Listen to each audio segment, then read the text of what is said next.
Welcome to my channel. My name is Kiara Soleil, and today I'm going to be doing a book review of Nora and Kettle by Laura Nicolle Taylor. This video is part of one of the first booktube tours here on YouTube. If you guys have heard of like blogging tours, it's similar to that, but we're doing it booktube style. So today I'm going to be giving you guys a video review of this book. I kindly received my copy from Clean Teen Publishing, and they are also going to send one to you guys. I will give you guys more information about the giveaway at the end of the video, so stay tuned. I would also like to thank Grace from Lovingdon Books for inviting me to be a part of the booktube tours. I will leave a link down below where you guys can participate. Anyone can participate, doesn't matter how many subscribers you have. You just get to sign up and you get to pick and choose which ones you want to do and which ones you don't. So I think it's a great thing we're starting here on booktube, and I'm really excited about it. Now into the review. First off, let's just talk about how cute this cover is. I think it's really adorable, and it's one of the things that definitely drew me into this book. I love like the framing of it and the clouds and the little kite and the kettle. It's really cute. So first off, I gave this book a 3 out of 5 stars because overall I just liked this book. I kind of read it and pushed myself through a reading slump to read this, so I think that's why I didn't love this book. Otherwise, I thought it was a really great story and had a lot of interesting things that I liked about it. I'm really bad at summaries, so I'm just gonna say that this is a Peter Pan retelling about two people, Nora and Kettle. Nora is like Wendy, Kettle is like Peter Pan, and I'm gonna read you a little bit of the back so you guys get more information than what I can give you. What if Peter Pan was a homeless kid just trying to survive and Wendy flew away for a really good reason? 17-year-old Kettle has had his share of adversity.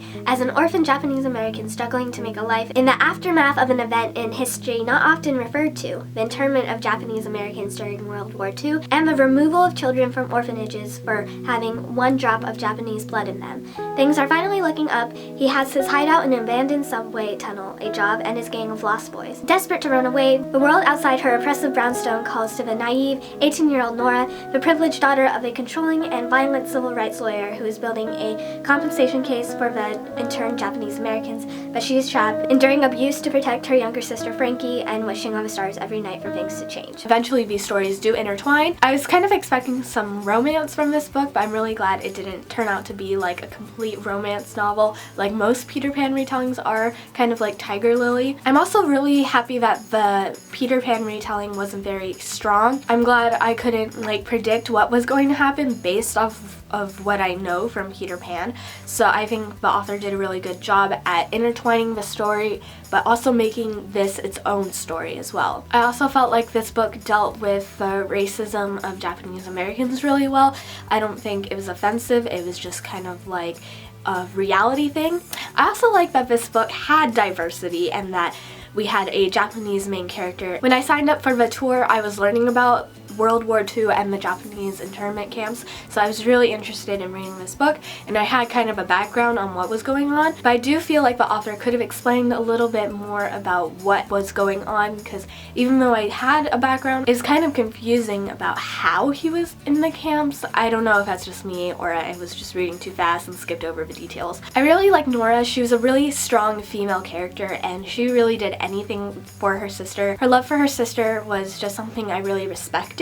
Just for a warning for certain people that can't handle abuse in books, I wouldn't recommend this book to you just because it deals with abuse and really detailed language, and it was kind of hard for me to read at sometimes. I would have to put the book down for a little bit and just kind of calm down and reflect. I also thought Kettle was a very good character. He has a lot of issues that he was dealing with, and I think he dealt with them pretty well. I felt like the pacing of this book was kind of slow and at sometimes confusing. I didn't know whether like what the ages were of the characters in the beginning and then how like they got older. I felt like there's a big jump in between that. Also, I felt like this book took a while to really get into the story and to get into like the plot of the back because I was like, I'm waiting for this thing to happen and it's not happening. I also got this little cute bookmark when I got the book in the mail, and it's signed by the author, which is really cute. From what I understand, this is the first book in the Paper Stars novel series. I am glad that it will be a series because on its own I don't think this book would stand alone very well considering the ending. I hope you guys enjoyed this review, and now on to the giveaway where you could possibly win this book. Clean Teen Publishing is hosting a giveaway for this book, as well as like a mystery box of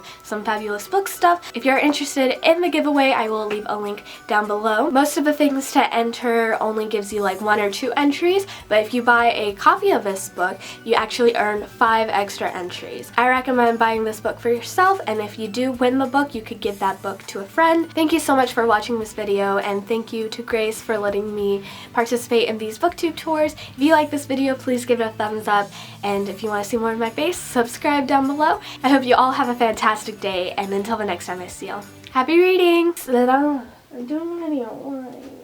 Some say that I'm intense or unsane. You want a revolution, I want a revelation. So listen to my declaration. Go away.